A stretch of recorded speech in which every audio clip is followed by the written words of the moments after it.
This exhibition is about the beauty of man and nature. When we think of creation and we think of our role on earth cannot be complete if we don't love nature. And the beauty of Purush Prakriti is that it is the oldest philosophy of Hinduism. And that oldest philosophy, when we think of the Devis and the Devtas, they all lived in a universe. They did not live away from the universe. And this exhibition says that the interdependence of man and nature is eternal. वो कभी खत्म नहीं होगा. And we must always think of nature. And we as human beings have a very important role to play in the conservation of nature, in the sustenance of nature, and to love nature. What has prompted you to do this exhibition and then to in Ahmedabad? I did it in Ahmedabad because I've started working as a curator and I'm also been appointed as the director of the Bespoke Art Gallery. I wanted to do an exhibition that no one has seen. I wanted to do an exhibition which is original, and I wanted to show that India has many artists who are known as well as unknown, who are brilliant, but we don't know them. So you have collaborated a lot of different artists from different parts of India. Yes. You have one sculpture from Spain also. Yes. Please explain the beauty of this exhibition and why you have collaborated with different artists which are less known. The three international artists in this exhibition, their works belong to the Vivek Dabarwala collection. I put it into the show because it all speaks about man and nature. But all the other works I have chosen specifically in terms of compositions that have been created that reflect Manushya or Prakriti. So we have different paintings also that has been painted with just pen and ink. You can explain that how the paintings are about the beauty of the earth, about the beauty of places. Like if you see Sudeep Roy's Bharti, it speaks about the beauty of Banaras. There's a very famous writer, Mark Twain. He says Banaras is older than time, older than history. और वो कहावत आज भी सही है, क्योंकि बनारस तो अलग है, बनारस अद्भुत है, और Banaras is eternal. All the best for the success of this. मैं आलोचक हूँ, पिछले 35 साल से लिख रही हूँ और मैं एग्जीबिशन क्यूरेट करती हूँ, इसलिए मैं क्यूरेटर हूँ. और ये एग्जीबिशन पुरुष प्रकृति अप्रैल के महीने के लिए रखा था, क्योंकि अप्रैल को धरती का मंथ कहते हैं. तो ये एग्जीबिशन में पेंटिंग्स हैं, इसमें ड्राइंग्स हैं, प्रिंट्स हैं और स्कल्पचर्स हैं. ये एग्जीबिशन का डेडिकेशन है हिम्मत शाह, जो गुजरात में लोथाल में जन्म हुआ और हिम्मत शाह का देहांत मार्च 2 को हुआ. और ये एग्जीबिशन में ये अहमदाबाद के लोग को दिखाना चाहते हैं कि हमारे देश में बहुत से आर्टिस्ट हैं जो मास्टर्स हैं, जो प्रसिद्ध नहीं हैं. और मैं ये भी दिखाना चाहती हूँ कि जब हम कला के काम कंपोज करते हैं, उसमें खूबसूरत भी होता है, अहमियत भी होता है, और हमें महसूस करने के लिए बहुत सी चीज़ें होती हैं.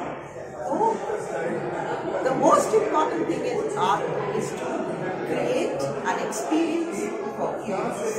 मनुष्य और प्रकृति, ये है धरती का राज और धरती का संदेश.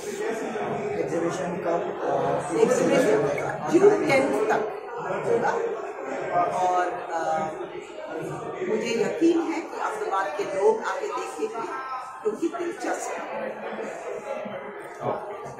Comes to mind, made in rubber teak wood. The works basically are titled Symphony of Time and Symphony of Phases. It's basically addressing the whole aspect of life. The movement of life as a rhythm, the similar rhythm that music has, high notes, low notes, notes that reverberate and continue for long. So these works are talking about that in different ways, and there are ups and downs in life in all aspects. While you're working, nothing is always same. So it's actually pronouncing these aspects of life within the words. You have selected wood as your material and you have selected phase of ancient shape. Actually, I can't say it's ancient, but yes, the influence of earlier is there, where I've actually brought in these strips covering. The strips are basically denoting the whole aspect of music, notes, and that's how it is come into play. Because it's a scale, there's a scale on the face, and that's what brings out the whole quality of the works. Can you please explain these sculptures of yours? What they depict, what they say? They basically are talking about we all are passing through a phase and different phases which scale around us from time to time. There's sometimes that the scale is bigger and we get out of it. Sometimes we look into ourselves. So these scales keeps changing. And that's what it's actually talking about. That's what I try to depict in the works. So if you want to create this kind of sculpture, how long it takes to create this sculpture? See, actually making a sculpture, the making is a different time and getting to an idea of what you want to talk about is a different time. So if you start reading, you start writing, you start sketching, and you put that whole thing together, it cannot always be defined, but to make it more closer to making you understand what could be a time limit, time, but there's no limit. It starts falling in place as you start working, and it starts evolving. See, what is your message for a budding artist? Sorry? What is your message for budding artists?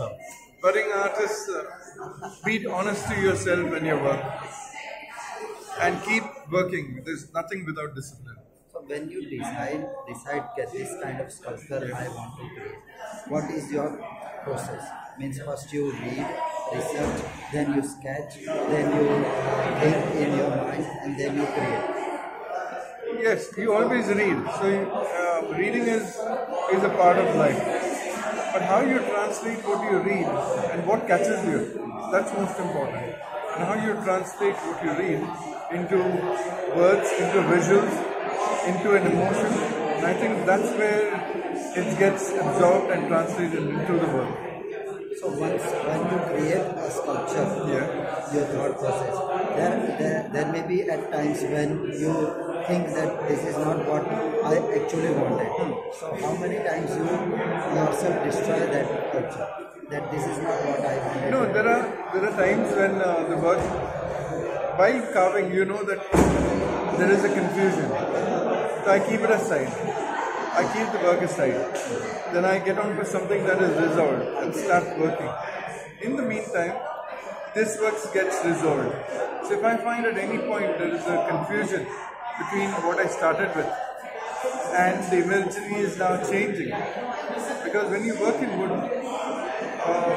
I cannot always say that it's totally done by me. The wood is also speaking to you. And you start seeing, because I'm not making an image that is already done. I'm making an image which is an emotion, which is words, which is an experience. So I'm translating that into an image. So that's way it starts falling in place. All the best for this. Thank you so much.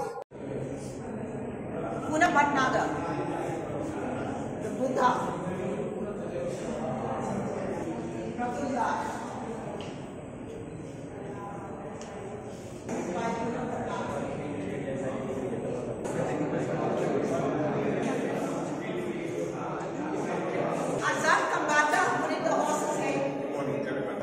आप please इनसे बात कीजिए.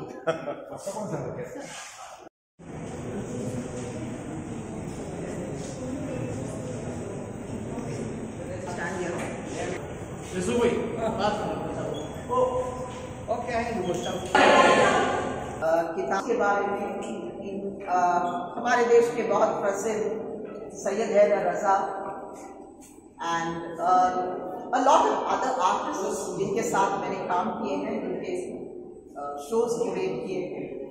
पिछले साल मैंने मुजफ्फर अली के काम के बारे में लिखा, तो यहाँ पर बिस्फोक आर्ट गैलरी में देवेंद्र दवरवाला ने मेरे से कहा कि इनके साथ जुड़ जाए ताकि एग्जीबिशंस लाए जो अहमदाबाद में नहीं देखा। और जब हम कला के ऊपर जब हम लिखते हैं, हमें ये भी पता चलता है कि आर्टिस्ट का अहमियत क्या होता है in terms of sensitivity and sensitivity. और हर आर्टिस्ट का अपना कहानी होता है, वो कहानी अद्भुत भी होता है और अमूल्य भी होता है, मगर सबसे महत्वपूर्ण होता है कि हम उसका कहानी कैसे रचित करें ताकि जो लोग देखते हैं उनको उसमें कुछ विचित्र चीज महसूस हो। तो एक्सपीरियंस बहुत अहमियत रखता है एक एग्जीबिशन में, और ये एग्जीबिशन है पुरुष प्रकृति। पुरुष प्रकृति के बारे में जब हम बात करते हैं तो हम जाते हैं भगवत पुराणों के समय, जब प्रकृति और मनुष्य दोनों के बारे में लिखा है कि प्रकृति और मनुष्य दोनों जीवित रहते हैं एक दूसरे के लिए। और जब हम वो पुरुष प्रकृति का जो वो देवनागरी का जो शब्द लेते हैं, उसका रहस्य अलग होता है और उसमें एक मिठास है जो अंग्रेजी में नहीं है। इसलिए मैंने वो नाम रखा। और अप्रैल था earth month, celebrating the earth, celebrating धरती। 22nd of April was Earth Day. So इस एग्जीबिशन में you have paintings, you have drawings, you have printmakers, you have sculptures, and you have ceramics. So, but this exhibition, पिछले in the month of March, हिम्मत शाह का देहांत हुआ। हिम्मत शाह का जन्म हुआ गुजरात में लोथल में, and among sculptors in India, Himmat Shah was one of the most important. This show is dedicated to Himmat Shah. And this sculptor, Himmat Shah, is known for his heads. He created heads not in the language of, जैसे हमारा जो चेहरा होता है, चेहरे के अलग अलग किस्म होते हैं, अलग अलग रंग होते हैं, और जब हम चेहरा को देखते हैं हमें यह महसूस होता है कि आर्टिस्ट का नजरिया क्या है। हिम्मत शाह का नजरिया अलग था। जब वो लंदन और यूरोप गए, उसने ब्रांकुसी का काम देखा, हेनरी मूर का काम देखा उसने, और उसने ये सोचा कि जब मैं मनुष्य का जो हेड बनाऊंगा अलग होगा। तो उसने क्या किया, जो हमारी जो परछाई है, जो फीचर्स है, उसको बहुत सिंपल तरह से उसने किया और ये हेड बनाया। ये हेड जो हमारे इस एग्जीबिशन में है, किसी ने हमको दिया है, और ये हेड से हमें ये महसूस होता है कि हिम्मत शाह का काम अलग था, जैसे दूसरे लोग करते हैं। कार्ल अंचाव अहमदाबाद में रहते हैं। कार्ल अंचाव स्कूल के बच्चों के लिए बहुत काम करते हैं। कार्ल अंचाव बर्मी स्टीक में काम करते हैं। कार्ल अंचाव का सबसे प्रसिद्ध काम है होटल ट्राइडेंट मुंबई में, बहुत बड़ा इमारत जैसा काम है। मगर कार्ल अंचाव का हैसियत है कि वो जो ह्यूमन फॉर्म है, उसका जो फीचर्स है वो अलग करता है, और ये देख के हमें ये महसूस होता है कि ये जो मनुष्य का जो चित्र बनाते हैं ये इस समय का नहीं है, एंटिक्विटी, बहुत पुराना। तो हम ये भी कह सकते हैं कि सबसे बेहतरीन आर्टिस्ट क्या करते हैं जिंदगी में, जो पुराना है उसको आगे लाके हमको आज के भाषा में प्रस्तुत करते हैं।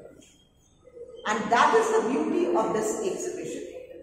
All the artists here are masters in their own right. And क्योंकि मैं 35 साल से लिख रही हूं, मुझे मालूम है कि कौन कैसा काम करता है, वो भी बहुत जरूरी है. You know, so when we look at the sculptures, उसका अनुभव अलग है. जब आप पेंटिंग देखोगे, उसका अनुभव अलग है. जब आप ये देखोगे, ये है केसरी नंदन कुमार, जयपुर का. केसरी नंदन कुमार सिरामिक काम करता है. केसरी नंदन कुमार हमारे देश के सबसे मान्य सिरामिक आर्टिस्ट है. उसने हिम्मत शाह के लिए भी सिरामिक का काम इंस्पायर किया. और केसरी नंदन ने पाब्लो पिकासो का स्टोनवेयर, इसको प्लैटर बोलते हैं अंग्रेजी में, केसरी नंदन ने पाब्लो पिकासो का स्टोनवेयर प्लैटर्स देख के, पिकासो उसके पेंट करते थे.